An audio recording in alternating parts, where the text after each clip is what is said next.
Hello my dear friends, ఈరోజు మనము గోంగూర పచ్చడి చేసుకుందాము. ఫస్ట్ పెనం పెట్టేసుకొని గోంగూరలో ఒట్టిమిర్చి వేసి చేసుకుందాము. ఆయిల్ ఒక 4 టేబుల్ స్పూన్లు వేసుకోవాలి. నేను ఒక 2 కట్టలు గోంగూరతో పచ్చడి చేస్తున్నాను. ఒట్టిమిర్చి గోంగూర పచ్చడి. గుప్పెడు వచ్చేసి శనగపప్పు వేసుకుందాము.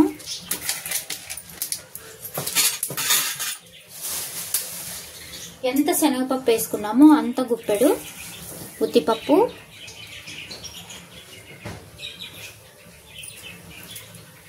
కొద్దిగంత మెంతులు,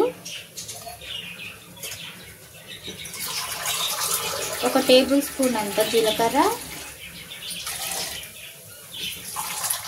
కొద్దిగా ఆవాలు. ఒకసారి కలుపుకుందాం ఫ్రెండ్స్. సన్న మంట మీద వేయించుకుందాము. బ్రౌన్ కలర్ వస్తే టేస్ట్ చాలా బాగా వస్తుంది. అలాగే గుప్పెడి తెల్లగడ్డలు వేసుకుందాం. అలాగే 4 పచ్చిమిర్చి వేసుకుందాం. ఒక పెద్ద ఆనియన్ వేసేసుకుందాం. గుప్పెడి కరివేపాకు వేసుకుందాం. కరివేపాకు వేసుకున్నాం కదా, ఒక 2 నిమిషాలు మూత పెట్టేసుకుందాం.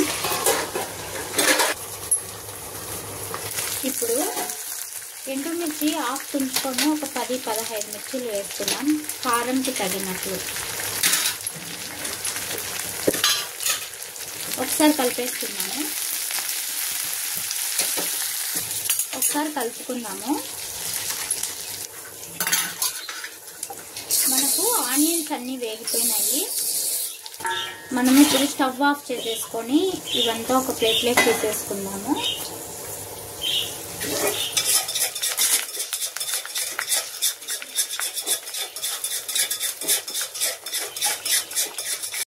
మనం వేయించుకున్న దాన్ని ఒక ప్లేట్లో తీసి పెట్టేసుకుందాము. ఇది ఇప్పుడు పక్కన పెట్టేసుకొని స్టవ్ వెలిగించుకొని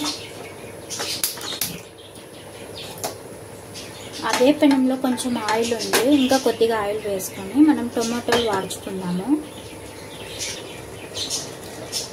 ఇందులోనే కొద్దిగా ఆయిల్ వేసుకొని టమాటోలు వాడ్ చేసుకుందాం. ఒక 2 కప్పులు టొమాటోలు, అంటే ఒక 10 టొమాటోలు వేస్తాను గోంగూర చట్నీకి. నేను పక్కన పెనంలో బాండీల్లో ఉత్త గోంగూర మాత్రమే ఉడికించుకుంటున్నాను. ఇదొక్కటి స్కిప్ అయిపోయింది వేసేటప్పుడు, అందుకని మీకు చూపిస్తున్నాను.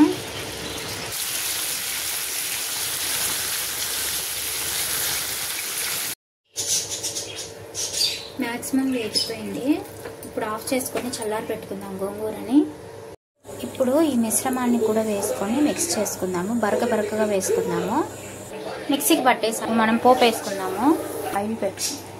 పోపుకి ఆయిల్ పెట్టేసుకొని కొద్దిగా ఉద్దిపప్పు, కొద్దిగా ఆవాలు, జీలకర్ర 1 టేబుల్ స్పూన్, చిటికెడు సాల్ట్, కొద్దిగా ఇంగువ, ఒక పెద్ద ఆనియన్.